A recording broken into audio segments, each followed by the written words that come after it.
öreceğiz. Örgü kanalıma hoş geldiniz. Bu videoda beraberce çıtır çıtır yazlık bir bluz örüyoruz.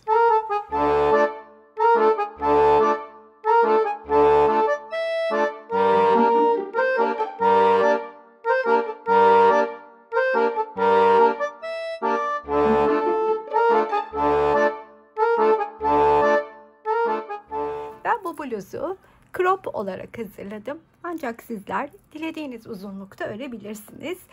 Videoya kısa bir ara. Sizlere katıl butonundan söz etmek istiyorum. Katıl butonuna tıklayarak oradaki seçeneklerden birini kendinize göre değerlendirip bana destek olabilirsiniz. Bütün katıl destekçilerime kucak dolusu sevgiler, teşekkürler.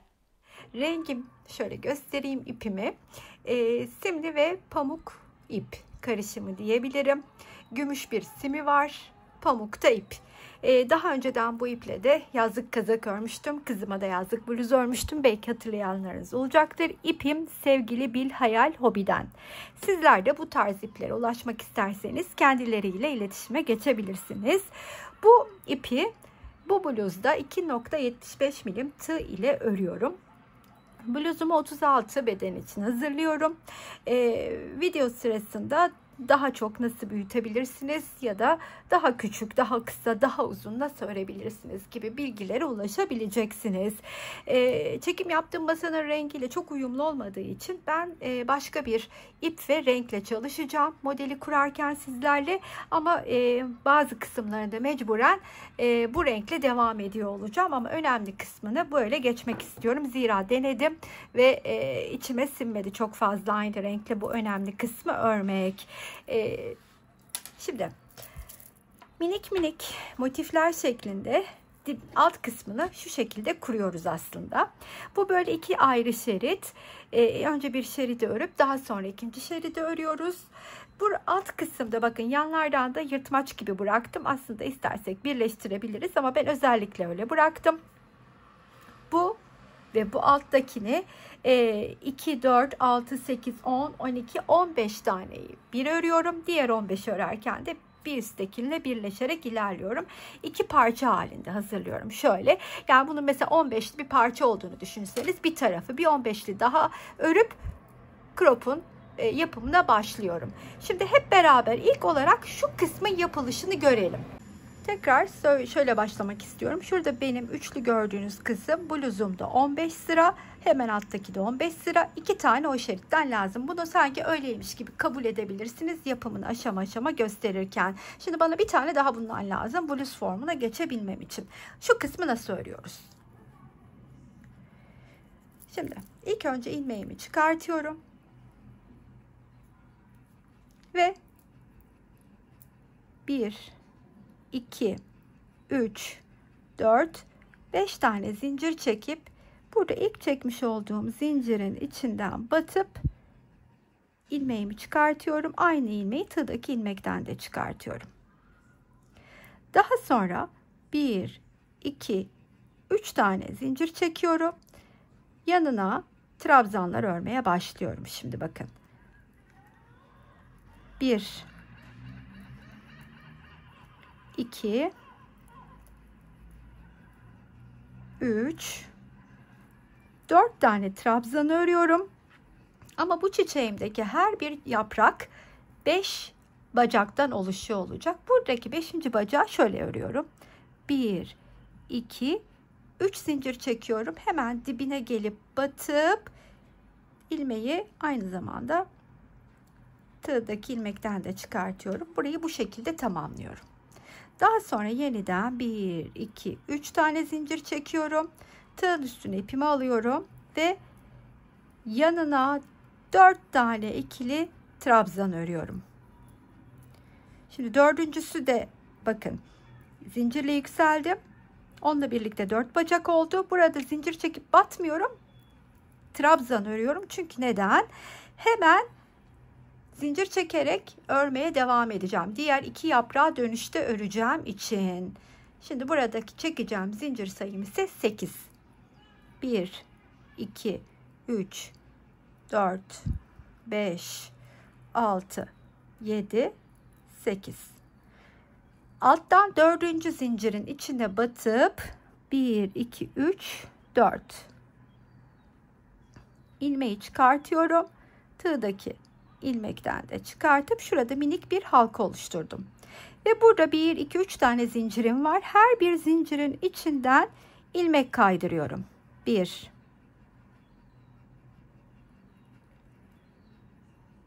2 ve 3. Tığın üstüne ipimi alıyorum. Bakın bu yukarıda kaldı.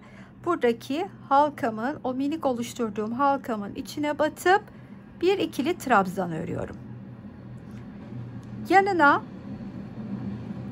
ikili trabzanlarımı örmeye devam ediyorum.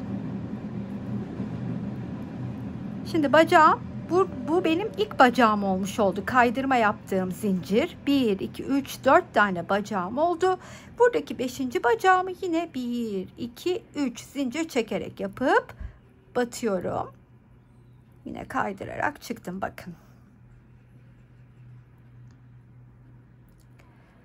Ve yine 3 tane zincir çekip yükseliyorum. Yanına 4 tane ikili trabzanımı örüyorum. 3, 4. Zincirle birlikte 1, 2, 3, 4, 5 oldu. Sayım hep 5 olacak. Bakın böyle böyle ilerliyorum. Görüyor musunuz? Şimdi yanına üçüncüyü yapacağım. Bunun için yine 8 tane zincirimizi çekiyoruz. 1, 2, 3, 4, 5, 6, 7, 8. Dördüncüyü buluyorum. 1, 2, 3, 4. İçine batıp ilmeğimi kaydırarak çıkartıyorum. Ve her bir buradaki ilmeğimin içine de batıp 1, 2, 3 kaydırarak ilerliyorum. Tığımın üstüne ipimi aldım. Bu yukarıda kaldı. Bu benim ilk bacağım olmuş oldu. Yanına 3 tane ikili trabzan öreceğim. 5. bacağım ise gene zincir olacak. 2,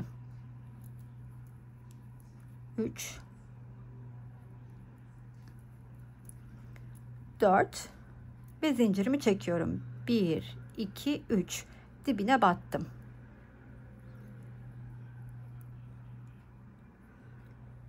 Yine 3 tane zincirimi çektim. Tığın üstüne ipimi aldım. Halkamın içine 5 tane bacak oluşturuyorum. Ne yapıyordum normalde büyütürken? Burada yine trabzanımı örüp zincir çekiyordum ama varsayalım ki ben yeterli uzunluğa geldim. Bunun gibi 3 sıra yapacağım ama burada da mesela bluzumda da bu parçalarım 15 sıraydı. 15 olduğunu varsayalım. Yeterli sıraya geldiğini düşündüğünde artık buradaki 5.'yi de zincir olarak hazırlıyorum. 1, 2, 3. Hemen içine gelip battım. Çıktım. Ve tekrardan 2, 3 zincirimi çekiyorum. Yanına 3 tane ikili trabzanımı örüp sayıyı 4 yaptım. 5.'mi yine 3 zincirle yapıyorum.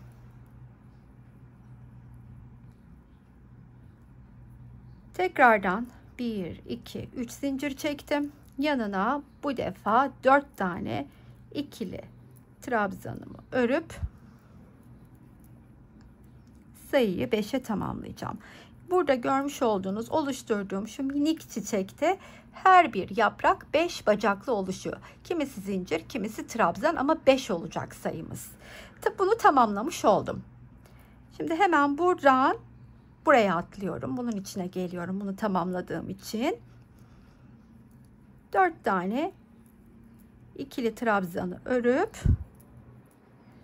dibe batmam gerektiği için zincir çekiyorum ve hemen dibine batıp yine kaydırıyorum. Şöyle 3 zincirimi çekiyorum ve yanına yine 4 tane ikili trabzan.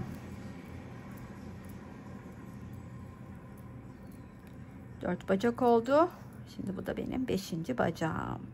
Ve hemen tığın üstüne ipimi aldım. Buraya geldim. Aynısını burada da yapacağım. Önce 4 tane ikili trabzan.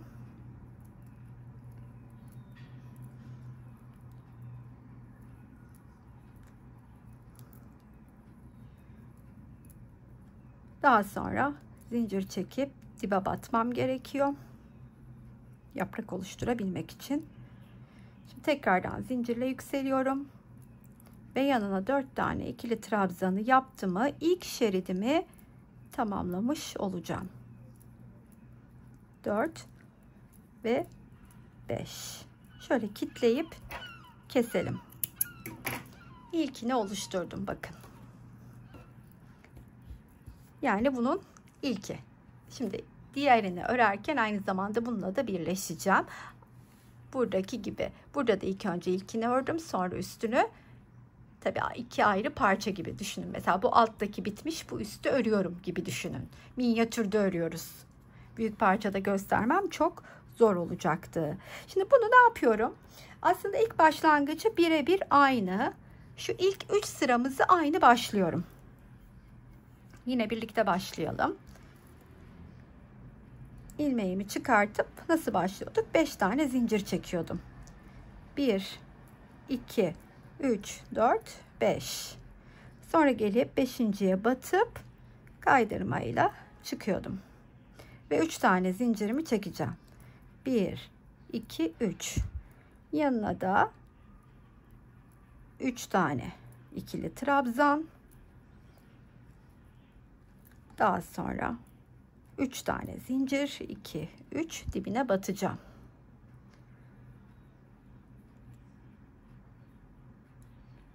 Ve 3 tane zincir, 4 tane ikili trabzan. 2, 3, 4 ve 5'e tamamladım. Şimdi burada ne yapıyordum hemen? 8 tane zincirimi çekeyim. 1, 2, 3, 4, 5, 6, 7, 8. Alttan 4'ü sayıyorum. 1, 2, 3, 4. Kaydırıp ilmeklerin de içinden kaydırıyorum.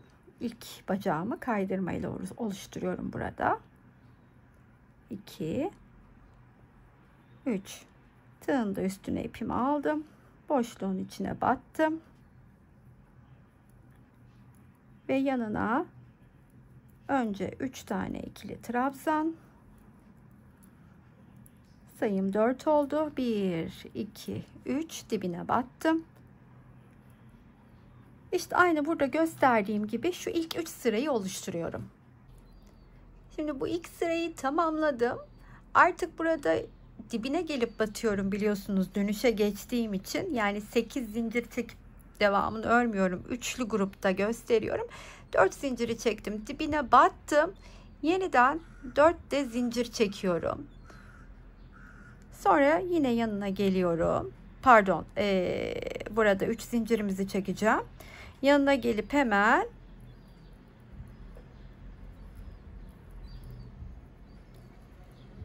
dört tane,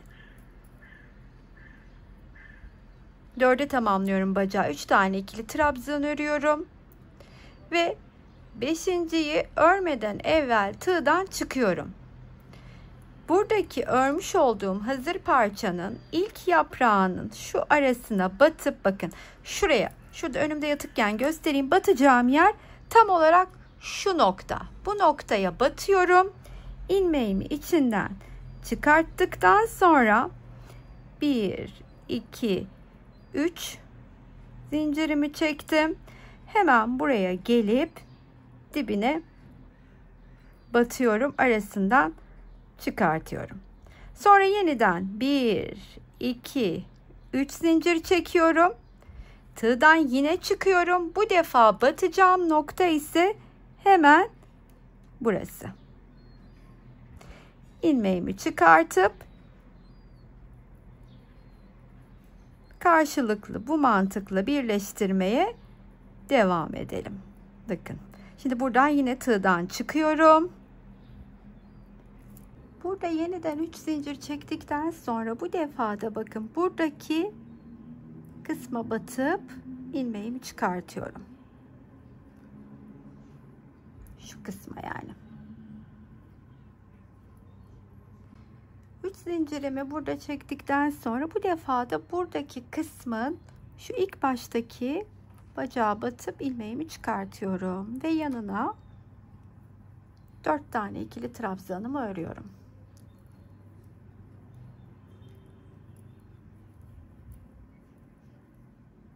Toplamda 5 bacağım olmuş oluyor. Onu kontrol ediyorum şöyle.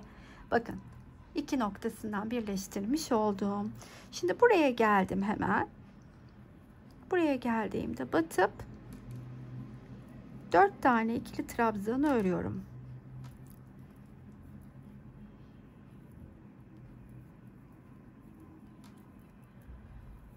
Daha sonra tığdan çıkıp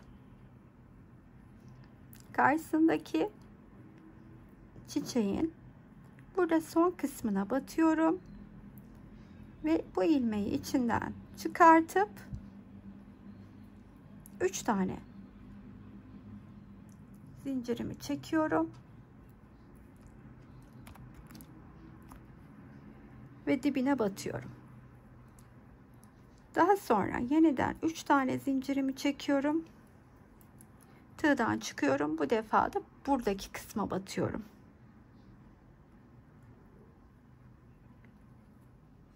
İçinden ilmeğimi çıkartıp tığın üstüne ip alıyorum. Yanına gelip 4 tane ikili trabzanımı örüp bacak sayımı 5'e tamamlıyorum. Şöyle göstereyim size birleştiğim noktaları. Sırada diğer boşluğun içine yine 4 tane ikili trabzan ilk olarak örmek var.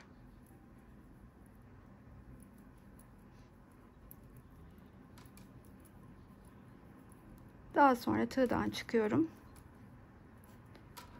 Yine bakın, batacağım noktalar belli. İlk önce bu, sonra bu. İlk batmam gereken yere batıp ilmeği içinden çıkarttıktan sonra 3 zincirimi çekip dibine gelip batıp kaydırmayla çıkıyorum. Yeniden 3 tane zincirimi çekip bu defa da şu kısma batacağım. Oraya batıyorum. İlmeğimi çıkartıyorum. Yanına 3 tane ikili trabzanımı örüyorum. Pardon, 4 tane. Sayıyı 5'e tamamlayacağım çünkü. Şu anda 4'üz, 5 olacağız. Ve bitti. Bu mantıkla aslında bunu dilediğiniz kadar büyütebilirsiniz, yani onu da söyleyeyim. Yakında zaten öyle de bir proje çalışacağım. Şimdi sıra neye geldi? Bu iki parçayı birbirine monte edip bluza nasıl başladığımızda. Şimdi bunun böyle 15-15-30, bunun da 30 parçalık uzun şeritler olduğunu varsayın lütfen. Yani şurayı düşünün. Şurayı ördüğümüzü düşünün. Elimizde 2 tane uzun şerit var. Onu alıyoruz ilk önce birini. İlk önce birini alıyoruz ve örmeye başlıyoruz şu şekilde. Hemen geliyorum. Başlayacağım noktalar yine aslında batacağım noktalar hep aynı, bu ve bu. Onların içine çalışıyor olacağım trabzanlarımı. Trabzanlarım yine ikili. İlmeğimi çıkarttım. Tığın üstüne ipimi alıp ilk kısma batıyorum. Bakın şuraya battım. Ara boşluğa geldim. İlk trabzanımı ördüm. Bir de zincir çekip aynı boşluğun içine batıp bir tane daha ikili trabzan örüyorum. Daha sonra tığın üstüne ipimi alıyorum. Bu defa buradaki şu boşluğa geliyorum. Yani zincirle trabzan arasına. Ve bir ikili trabzan daha örüyorum. Bir zincir çekiyorum ve aynı boşluğun içine bir ikili trabzan daha örüyorum. İlk çiçektekini tamamladım. Diğer çiçeğe geçerken bir zincir çekip geçiyorum. Tığın üstüne ipimi aldım. Yine aynı boşluğa geldim. İlk ikili trabzanımı ördüm. Bir de zincir çektim. Yine aynı boşluğun içine bir ikili trabzan daha ördüm. Tığın üstüne ipimi aldım. Bu defa buradaki kısımdayım. İlkini ördüm. Bir zincir çektim. İkinciyi de ördüm. Ve diğer çiçeğe atlarken bir zincir daha çekiyorum. Battım. İlk trabzanımı ördüm. Bir zincir çekiyorum. Aynı boşluğun içine bir ikili trabzan daha. Tığın üstüne ipimi alıp buraya geldim.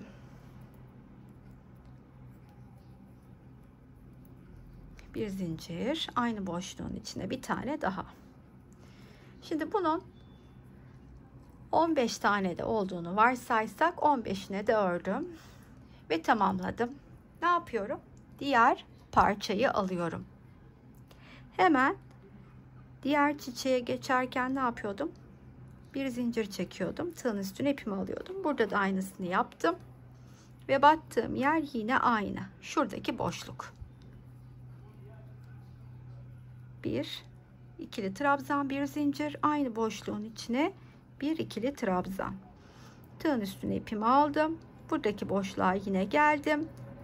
Bir ikili trabzan, bir zincir, aynı boşluğun içine bir ikili trabzan. Şimdi diğer çiçeğe geldiğim için bir zincir çekiyorum. Aynı boşluğun, buradaki boşluğun içine batıyorum. Bir ikili trabzan, bir zincir, bir ikili trabzan. Aynı çiçekteyim. Buradaki boşluğa geldim. Bir ikili trabzan, bir zincir, bir ikili trabzan. Şimdi diğer çiçeğe geçerken bir zinciri çekiyorum. Şuradaki boşluğa geldim. Bir ikili trabzan, bir zincir, aynı boşluğun içine bir ikili trabzan daha. Aynı çiçekteyim, atladım buraya. Bir zincir, aynı boşluğun içine bir ikili trabzan daha. Ve şimdi sırada yine şöyle bunu döndüreceğim. Burada bir zincir çekiyorum. Burada ilk örmüş olduğum trabzanı buluyorum. Onun tepesine ilmeğimi kaydırarak geliyorum. Bakın bluzun formunu aslında vermiş oldum. Görüyor musunuz? Ben yandan bu yırtmacı bıraktım ama minik dikişler yaparak birbirine tutturabilirsiniz. Hemen şu 2V'nin arasına gelip kaydırarak yüksel. 2V'nin arasına kaydırarak geldim. Ben burada yükseleceğim ama siz zincir de çekebilirsiniz. 3 zincirle de yükselebilirsiniz. Ben böyle fake trabzanımla yükseliyorum. Dediğim gibi siz burada 3 zincir de çekebilirsiniz. İlkini bu şekilde ördükten sonra bir zincir çekiyorum. Aynı boşluğun içine bir tane daha örüyorum. Sonra tığın üstüne ipimi alıp yandakine geçiyorum. Bir ikili trabzan, bir zincir, bir ikili trabzan.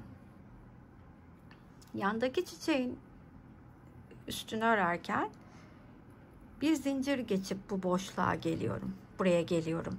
Aynı çiçekte arada zincir yok. Çiçekten çiçeğe geçerken arada bir zincirim var. Geldim buraya. İlkini ördüm. Bir zincir. Yeniden aynı boşluğun içine. Tekrar tığın üstüne ipimi aldım. Bakın diğer V'ye geliyorum. Yine bir zincir aynı boşluğun içine. Daha sonra bir zincir çekiyorum. Diğer çiçeğe geçiyorum çünkü.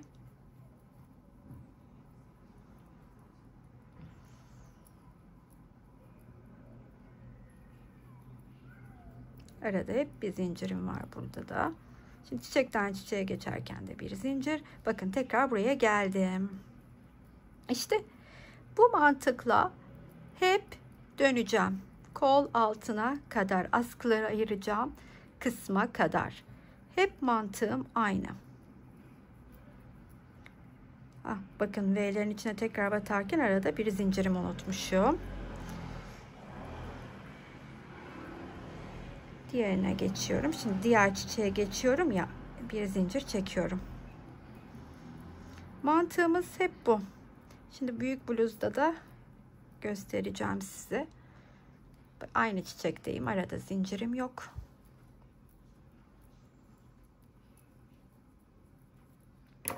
Şöyle bakın. İşte bu mantıkla da bluzu kuruyoruz. Şimdi hemen büyük parçaya geçtiğimde göreceksiniz. Bakın. Hiç farklı bir şey yok. Model kendini tekrar ediyor. İki tarafın askı kısmı, önü ve arkası aynı olacağı için ben o kısmı da ayırıp yaptım. Ama şimdi diğer tarafı birlikte yapacağız sizinle. Şimdi bu kısmı kaç sırada tamamladım? Hemen sayalım. 2 sıra çiçekli kısmı yaptıktan sonra üstüne bakalım kaç sıra örmüşüm. 1, 2, 3, 4, 5, 6, 7, 8, 9, 10, 11, 12, 13, 14, 15, 16, 17, 18, 19, 20, 21, 22 sıra örmüşüm. Yani benim çiçeklerle birlikte 22 sıra 22 santime de denk geliyor. Bunu da söyleyeyim. Şimdi bu askıdan, omuzdaki askıdan etek ucuna kadar olan kısmın uzunluğu ise 40 santim. Bunu da belirtmek isterim. Şimdi 22 sıra ördükten sonra duruyorum. Ne yapıyorum? Kol altı için kısım ayırıyorum. Bunu nasıl ayırıyorum kol altına? Şimdi benim buradaki çiçeklerin biliyorsunuz sayısı 15'ti. Her 15'in üstüne 2 tane ördüğüm için otomatik olarak sayım 30 oldu. Ben bu gruplardan şöyle size göstereyim. Kol altına şuradan bakın ne kadarını ayırıyorum. Göstereyim. Şimdi buraya askıyı çalıştığım yerden itibaren 1, 2, 3, 4 taneyi bırakıyoruz kol altı için. Burada da aynı şekilde askıdan itibaren bakın 1, 2, 3, 4 tane grubu ayırdım. 4 tane grubu ayırdıktan sonra hemen şöyle göstereyim. Kol altının kısmını ayırdıktan sonra 3 sıra halinde buradan itibaren şöyle onu da göstereyim. 1, 2, 3 sıra şu kadarlık alanı örüyorum. Ayrım yapmadan evvel. Yani öreceğim kısım ise tam olarak şuradaki kısım. Kol altını ayırdıktan sonra örmeye başlıyorum. Şimdi buradan itibaren 22 tane grubu benim ayırdığımda o şekilde çıktı sayım. Sizin elinizden daha farklı çıkabilir. Bu arada ben eninin ölçüsünü de size vermek istiyorum. Vermemiştim çünkü. Benimkinin eni 38 santim. Ya benim için ideal bir ölçü. Bunu da belirtmek isterim. Çünkü böyle çok bol olsun istemedim bu. Büyütmek zaten oldukça basit. Hepiniz anlamışsınızdır. Şu çiçekleri ne kadar arttırırsam üstü de o kadar büyütebiliyorum.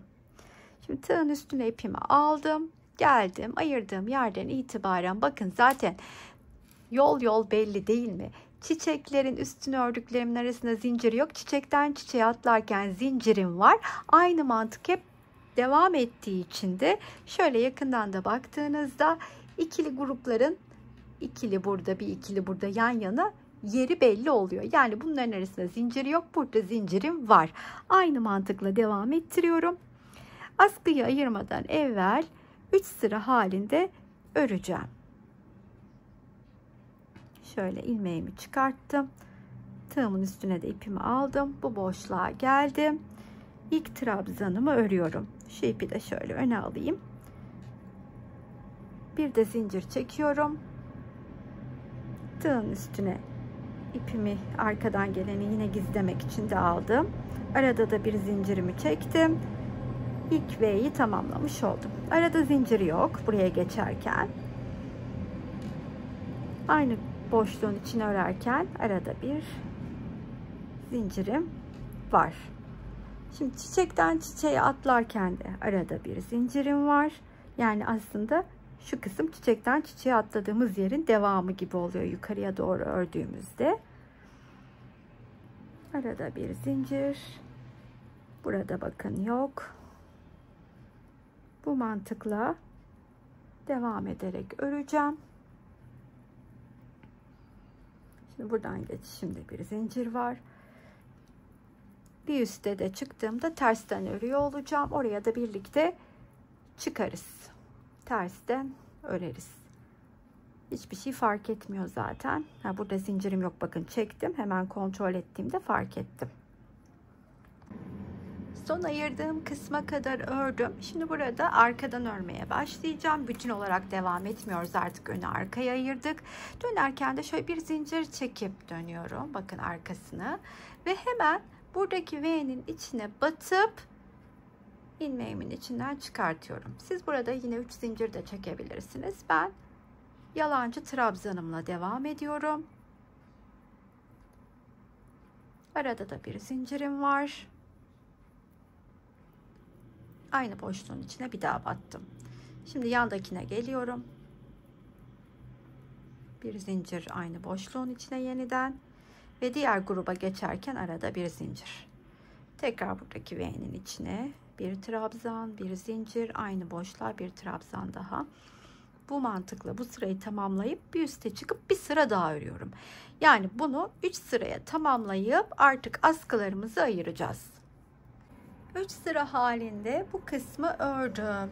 Şimdi eğer burası benim ilk ördüğüm bir taraf olmuş olsaydı, bakın aynı burada örmüş olduğum gibi 13 sıra halinde askıyı örüp bırakacaktım. İkinci kısmı örerken 13. sıraya geldiğimde askıyla, buradaki askıyla da birleşiyor olacağım. 13 sıra nasıl örüyoruz hemen göstereyim. Bakın 1, 2, 3 grup seçtim. 3 grubun üstüne ördüm. Bu kalınlık bana ideal geldi. Şöyle size göstereyim. Şöyle 5,5 santim gibi kalınlığı, uzunluğu ise askımın 12 santimde askımın uzunluğu diyebilirim. Siz ona göre değerlendirin. Şimdi ne yapacağım? 3 hemen şunları çıkartayım. Buradan artık bunların işi bitti. Nereye takacağımı bakın şimdi ne yapıyordum? 1, 2, 3 gruba 1, 2, 3 gruba ayırıyorum. Yani buraya öreceğim. Burada da hemen şu yandan çıkartayım. Burada da bakın yine 1, 2, 3 ayırıyorum. Buraya öreceğim.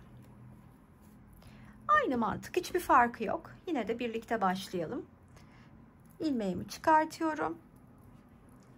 13. sıraya geldiğimi sadece burada birleşeceğim. Dediğim gibi ilkisi 13'ü de örüp bırakıyoruz.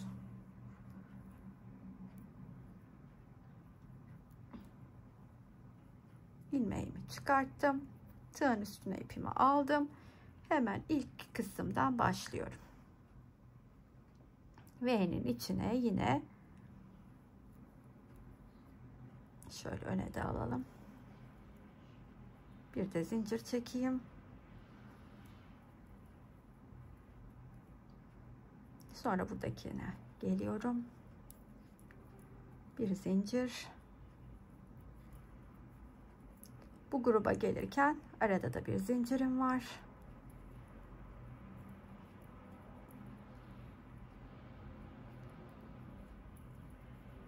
Bir kere üste birlikte çıkalım. Farklı bir işlemimiz yok zaten 13. sıraya kadar.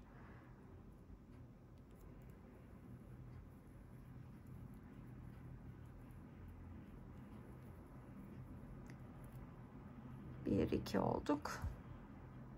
Arada bir zincir var burada.